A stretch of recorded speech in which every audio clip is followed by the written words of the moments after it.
Tai labas rytas iš Elektrėnų. Jau šiandien prasideda tikroji ralio diena. Vakar turėjom trasų susirašymus ir techninę komisiją. Tai viską pasidarėm. Greičio ruožai kaip ir maždaug visi matyti. Vienas yra visiškai naujas, o visi kiti prieš keletą metų važiuoti. Tačiau ir automobilis naujas, tai manau turėsim iššūkių. O dabar komanda viską baigia paruošti ir už valandos judėsim į pirmuosius greičio ruožus. Jausmas kaip ir neblogas ir nežinau, pamatysim, kaip tas mūsų naujas automobilis važiuos.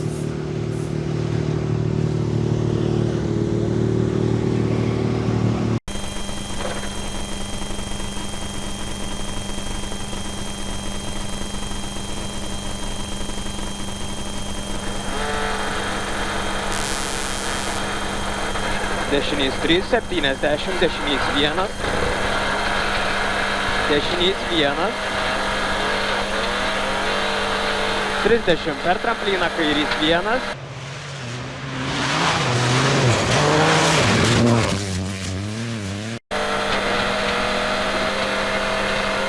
300 kairys 0, 150 dešinys 2, kairys 0, 105 dešinys 2, 30 tramplin tiesiai, dešinys 2, 3 tramplin tiesiai, 50, ten tramplin tiesiai, 200,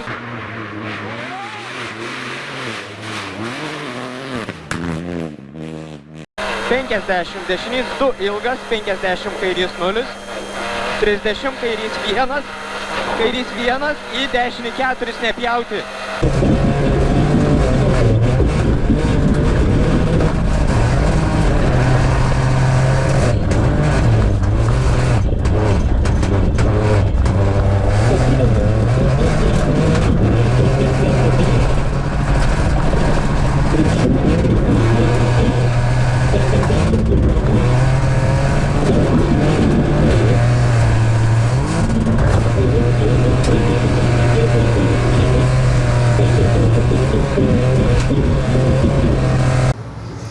Na ką, tai įveikti pirmieji 4 greičio ruožai.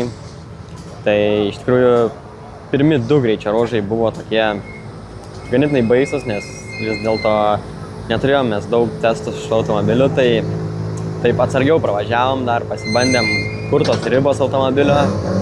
Ir 3-4 jau tikrai jaučiau, kad geriau pravažiavom, tai 3 greičio ruožą beveik laimėjom, atsilikom tik 600-asias. O 4 greičio ruože irgi tik sekundę atsilikom, tai vadinasi, kad viskas kaip ir gerai, vis dar esam kovoj. Tikrai dar turim iš ko paspausti, automobilis labai daug leidžia. Tai dabar judėsim į kitus greičio ruožus ir pažiūrėsim, ar iš antros vietos galim pakilti kažkur ar ne.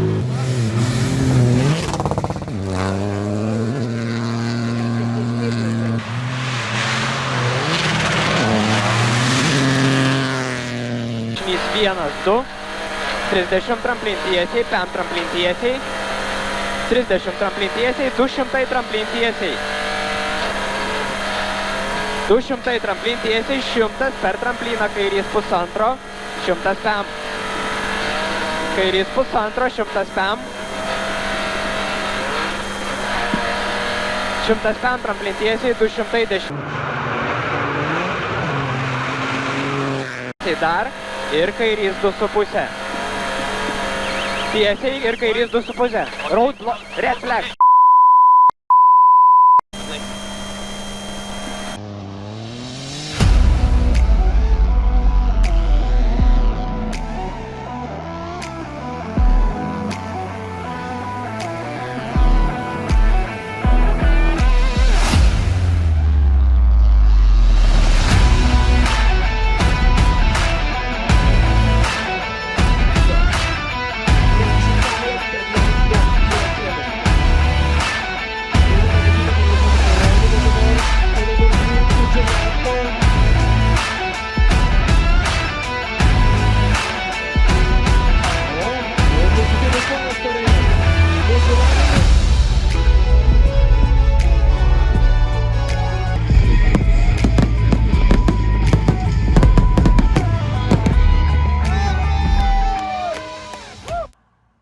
Na ką, tai šis sudėtingas Elektrėnų ralis baigėsi, tai užimta pirmoji vieta Large 4 įskaitoje ir Rally Trophy įskaitoje ir užimta antroji vieta 2 varomų ratų įskaitoje.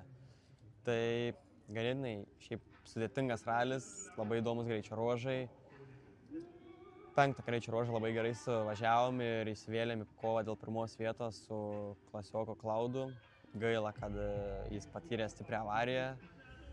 Tai po to greičio ruožo nebeliko su kuo kovoti tuo metu, nes kiti klasiokai taip pat prisidarė problemų. Tai tiesiog važiavom ramiai iki finišo, jau tuos greičio ruožus tikrai nebepalaikėm tokio didelio tempo ir atvažiavom į finišą. Taip pat dar papildysiu, kad taip pat užėmėm ir pirmąją vietą junior įskaitoje. Ir įspūdžiai su šiuo automobiliu yra tikrai sunku žodžiais įvardint. Tikrai jaučiam gerą tempą ir atrodo neišnaudojame dar pilno potencialo šio automobilio. Tad tikimės, kad paskutiniame etapui galėsime vėl važiuoti su šiuo automobiliu.